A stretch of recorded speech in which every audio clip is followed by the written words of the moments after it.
Belief in ghosts is worldwide. Just about every religion and culture possessing stories of the dead coming back to haunt the living.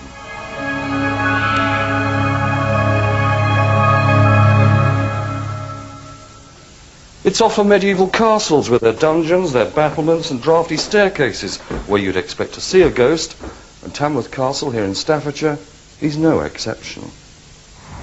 It was after the Battle of Hastings that William the Conqueror gave Tamworth Castle to Robert de Marmion for his courage on the battlefield. Marmion was less generous to the resident nuns, whom he promptly expelled. But hell hath no fury like a woman scorned, and the ghost of Editha, who founded the convent, returned to haunt him. Repent of your evil act, and let the good nuns whom you have so cruelly evicted return to Polesworth. Make reparation for this evil deed, for I hereby prophesy that you will die a miserable and untimely death.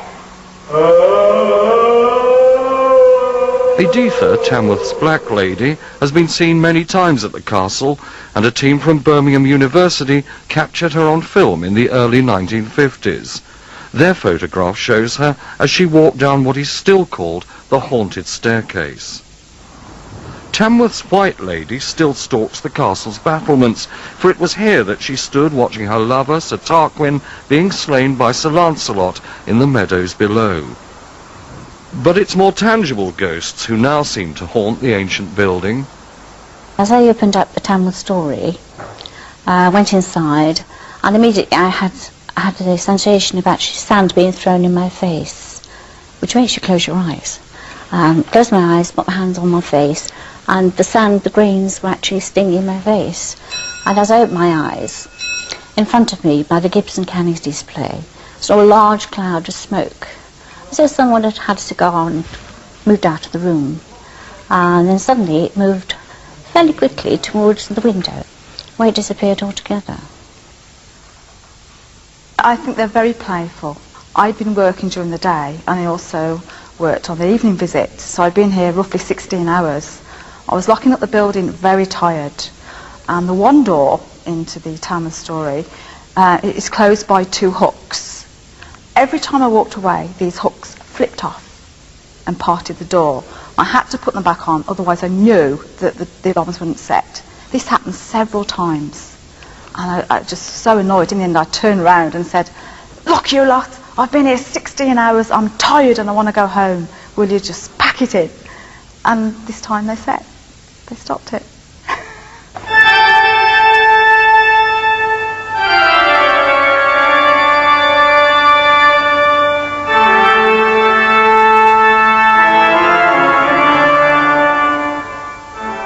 Playing the organ is Vic Tandy, a scientist from Coventry University. He believes he may have discovered the source of many ghostly sightings, and that's infrasound, very low frequency sound waves which affect the body physically. The reason for playing toccata and fugue is because it's got such a wide range of tones. Musicians call it tone, scientists would call it frequencies. So at the top end here we've got the high frequencies, and at the low end these would be low frequencies. If we're talking about infrasound, very low frequency sound, then that would be right down here off the end of this keyboard, because there's no point in having an organ that can play low frequency sounds, because nobody can hear it, though you might feel it. Across the road from Coventry Cathedral, beneath the Tourist Information Centre, is a 14th century cellar, the basement of a fine house once owned by Benedictine monks. You get to it down a long twisting corridor, and staff working at the centre and visitors shown around the cellar have often reported a strange presence and even seen grey ladies. It was a Latvian gentleman from Riga that I brought down here, and when he got to this particular spot he just said, "There's somebody here in front of us," and they were just sort of materialising as he looked at it, and he said, "It's a lady." And it's a lady who doesn't appear to have anything bottom part of her, but just a sort of head and shoulders. He said, "I can't believe it." And he was absolutely frozen to the spot. Vic Tandy had identified very low frequency as the source of a strange presence, a grey figure, that he'd seen in his own laboratory. Hearing about the cellar ghosts, he brought ultra-sensitive recording equipment and a spectrum analyzer to investigate further. There's been work done by NASA on the effects of infrasound. They found that it could cause disturbances of vision. It can cause people to hyperventilate. If you take that a stage further, once people start hyperventilating, they may feel as if they're having a panic attack. And it feeds itself. So we came down here and set it all up, and a peak came up exactly on 19 hertz, which was the frequency that we'd identified in the first instance. Essentially what's happening in here is that there is a natural resonance within the building, probably more to do with the corridor outside than the cellar itself. But the cellar adds the sort of spooky atmosphere that I think is part of seeing a ghost as opposed to experiencing other things. Does this explain away all ghosts? I think ghosts on photographs, half Romans that you hold a conversation with and that sort of thing, I think they must be some sort of different effect.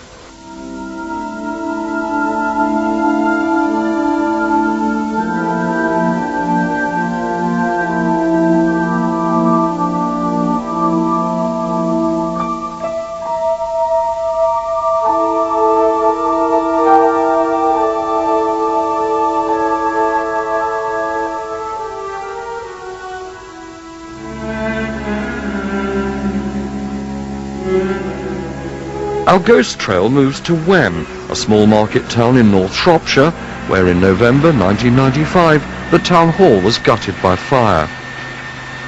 As the local fire brigade fought to contain the blaze, photographer Tony O'Reilly took some dramatic still pictures of the burning building. He developed some the next day, but it was weeks later that he printed another roll, only to reveal what looked like a figure at the top of the town hall fire escape. When did you realise they weren't ordinary pictures? Well, I took two cameras with me. The first camera I took all the films. The second camera I took so many of them and I had some pictures of the family as well. I didn't expose them until 2 months after, and that was when I found this image on the film. What was your immediate reaction when you realised there was something strange on that? Well, I knew there was something there that shouldn't be there. So what I did, I got in touch with the Shropshire Star. They came and interviewed me, took some pictures, and then we got the negatives and the picture sent off to, I think it's Kodak, and they had it analysed and they couldn't find nothing wrong with it. Interest was further increased when local historians pointed out that Wem's previous town hall had also burnt down when, back in 1677, a young girl had been careless with a lighted candle. It could be the ghost of Jane Churn, who started the fire of Wem in 1677. And it's a good possibility because the site of the fire of Wem back in 1677 was about 50 or 60 yards on the other side of the town hall.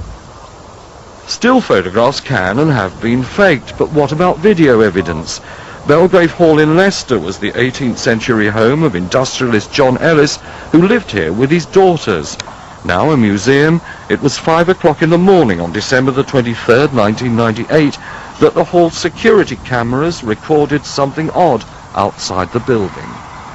We're not in the business of trying to fool the public into thinking that there are ghosts at Belgrave Hall.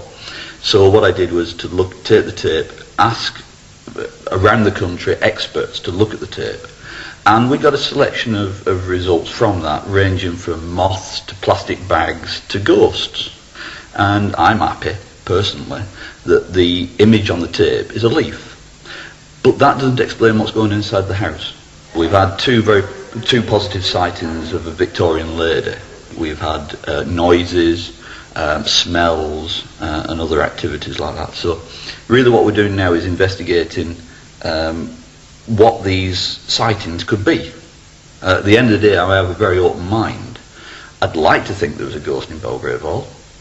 And so Stuart called in the ghost hunters, and on Friday the 13th of October we joined a group from the Association for the Scientific Study of Anomalous Phenomena, ASAP for short. Well, good evening everybody, thanks very much for coming. I want to welcome West Midlands Ghost Club and the Black Country Paranormal Society. Welcome to all of you. Enjoy yourselves and let's hope we can scientifically prove something. Is it a good idea if we synchronise watches? I think so, yes. Oh, weather forecast, by the way. ASAP tried to coordinate all aspects of the paranormal, from ghost and poltergeist hauntings to UFO and big cat sightings. They've been here before for their all-night vigils, each of which lasts for 45 intense minutes. They use a range of detection devices, from basic tape recorders to infrared cameras and motion-sensitive alarms. Belgrave is such a good site that tonight's group leader has given it a nickname. Initially, tongue-in-cheek, I called it the Belgrave Triangle, purely because of the church, the house and the pub are situated in a particular area, very close to each other, and the world's media got on to that, so I'm left holding the baby, so to speak. But we do try and keep an objective view and a scientific approach to the subject. We try and find natural explanations to things first and foremost. And what we are left with is sorting the wheat from the chaff, so to speak. Even then we can't say that it is from a discarnate source, or that it is a ghost or that type of phenomena.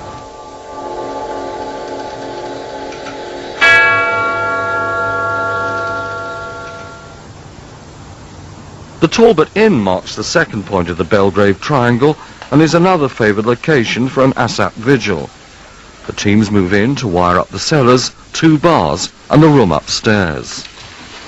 Many hundreds of years ago, Red Hill, which is only about 5 minutes walk from us, was a gallows, and this would have been the last call for anybody who was going to be hung there. Instead of your last meal, it would be your last drink. There's quite a bit of reported phenomena here. One of the things that we're particularly interested to try and record are footsteps and the sounds of movement noises that come from upstairs when there's no one there. So tonight what we're going to do is set up the contact mic actually onto the ceiling itself in the bar area, and hopefully if these sounds reoccur we'll be able to record them. We have looked into the history of the pub, and the pub was originally 3 stories. We do know that it was a coaching inn for several hundred years, and obviously there would have been guests here. The floor that we walk on is not the original floor. The original floor is lower, and we think it could be people walking around who had previously occupied the pub, and that would explain why on one of the vigils with ASAP that they couldn't actually hear anything in the flat, and yet they could hear things downstairs at the same time.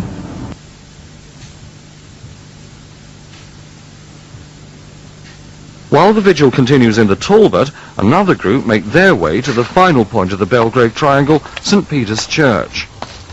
Things happen, of course, here in the churchyard, certainly the Belgrave Hall and the public house, the Talbot. Things have been witnessed over the years, and in fact tonight things have been happening. One of our investigators in the churchyard this last watch felt that he was being observed, and he knew that it wasn't the other investigators watching him, it wasn't a different kind of feeling, he said, as if he was being observed, something was moving around him, near the trees. He didn't feel that it was anything violent or frightening, but he said it was definitely a different feeling than having us guys look towards where he was standing. In Belgrave Hall, earlier on, the first watch, one of our investigators had quite an odd feeling, like a panic attack, and this is a gentleman who is not usually prone to such things.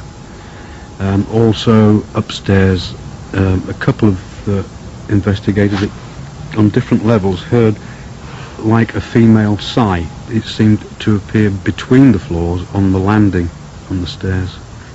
Apparently it sounded like a lady sighing quite loudly.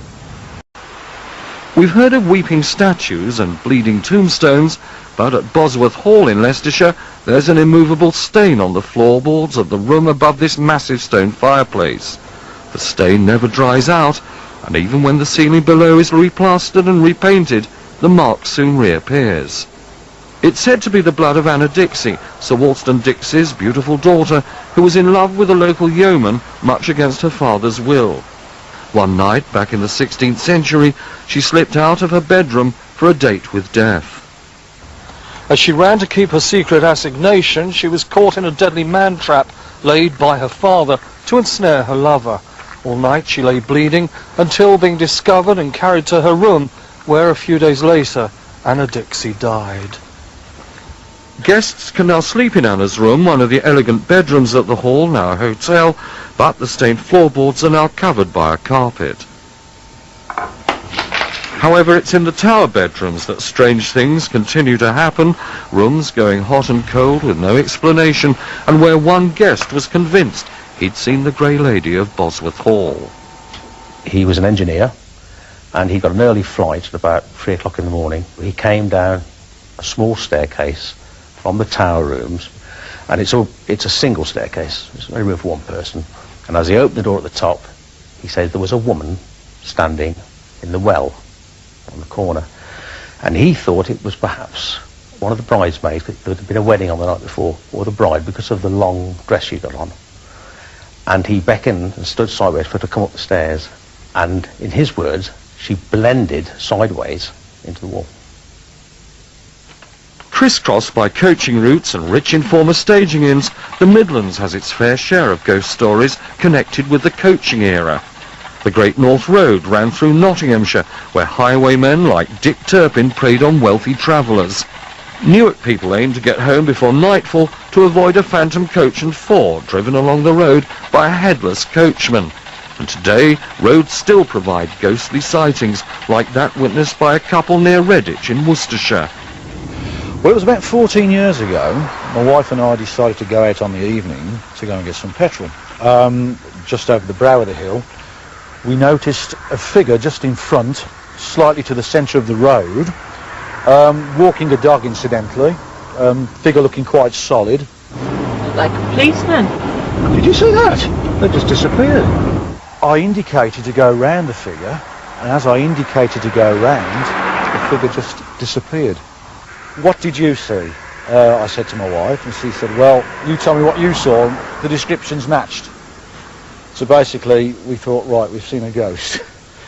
Years later, Tony came across a newspaper article telling the story of a local police inspector Davis who'd been murdered on this very same road.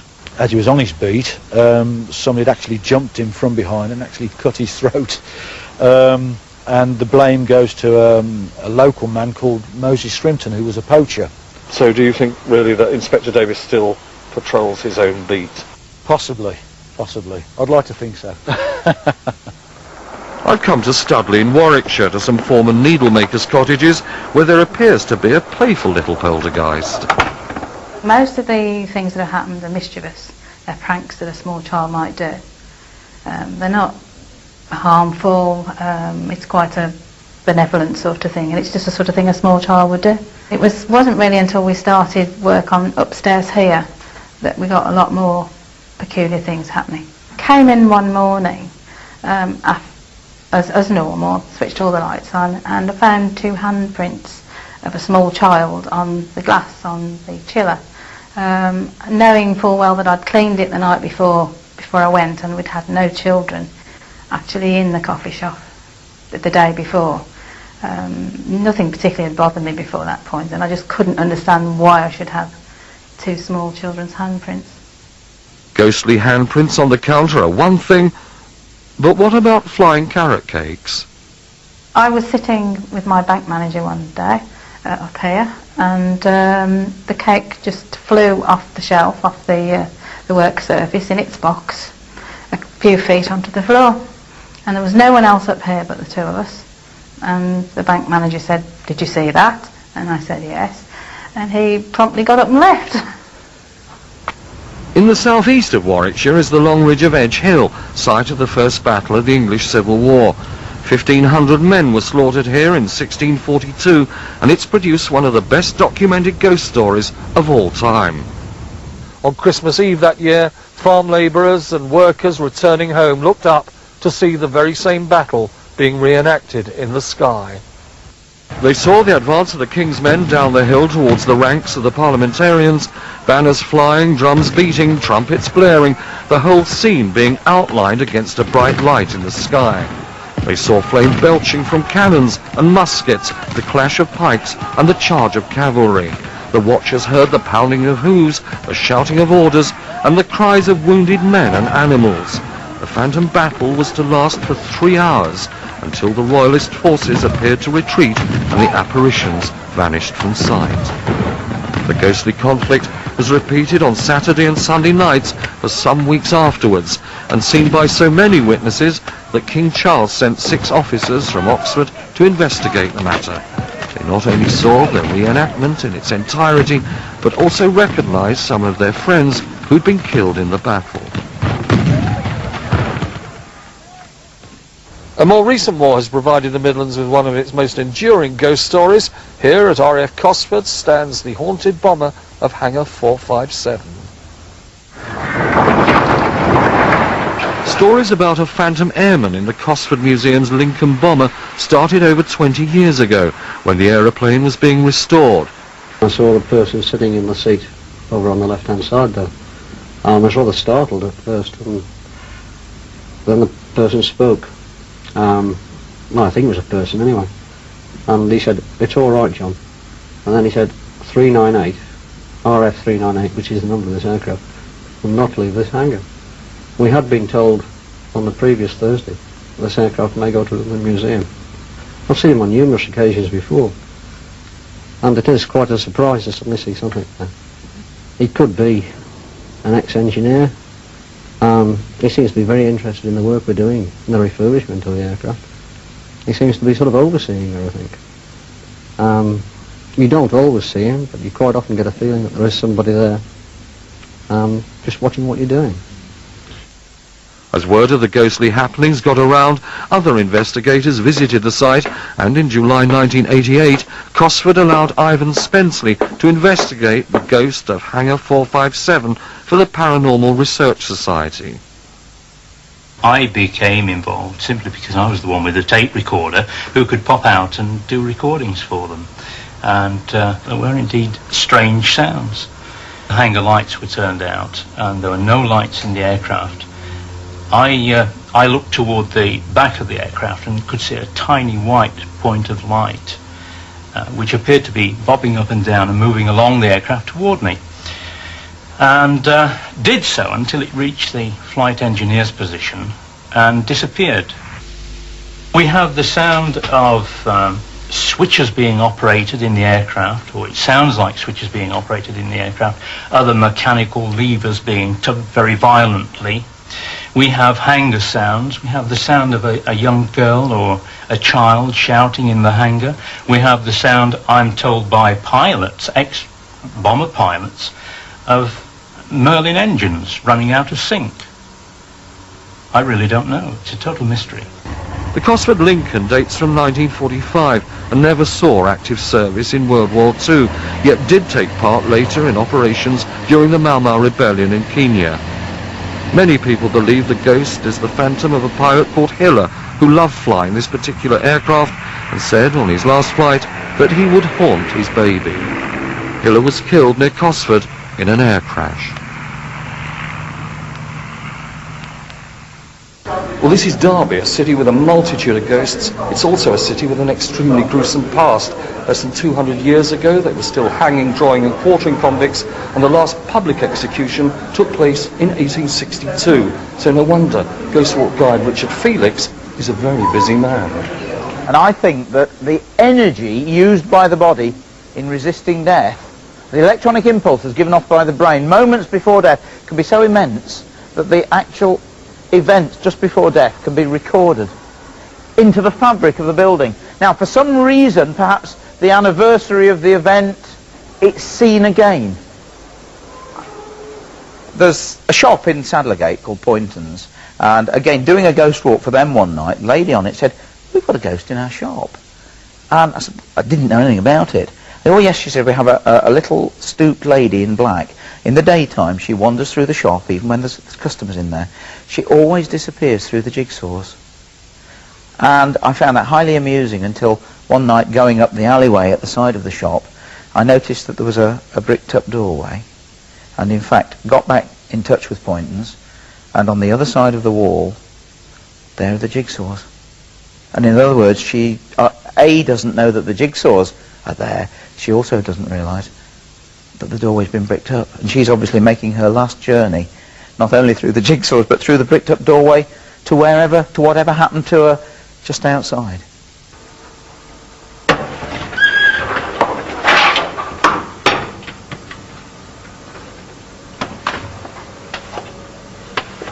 Mind the first step, it's a bit steep. When you've got all that... I'm not telling you nothing now. You were in front.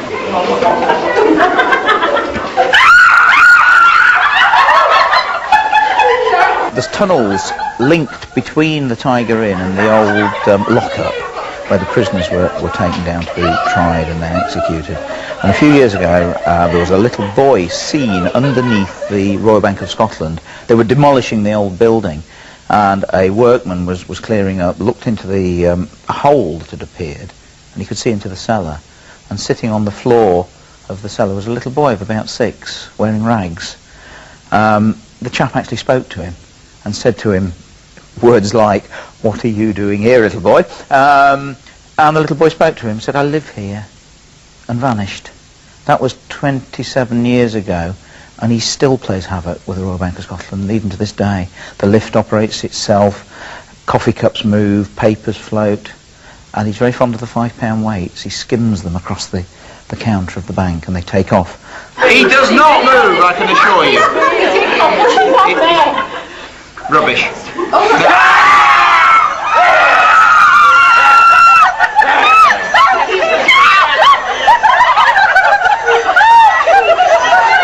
He gets tetchy. It's the damp, you know, it gets into his bones, and it... Now look, let me just explain where we are. You're underneath the old Guildhall, and these tunnels were last used during the Second World War as air raid shelters, and a lot of these rooms down here were full of cardboard coffins, flat-packed cardboard coffins that were to be used if there was a big air raid in Derby. Well, somebody please come out here with me. Why? Because he's got his friend with him. Oh, come on. Year 6 doesn't Why do you think there are so many recorded sightings here? We were the assize town from medieval times, and people were executed here, imprisoned here, tried here. The amount of suffering that must have gone on here at this place, which I call the crossroads of history, is possibly one of the reasons why there are so many souls still lingering. So what are ghosts? Surviving memories of someone who's died, or an event imprinted in the fabric of a building which is then triggered like a videotape? Or perhaps there's even some more mundane reason. Whatever the case, nearly everyone you meet has a story to tell.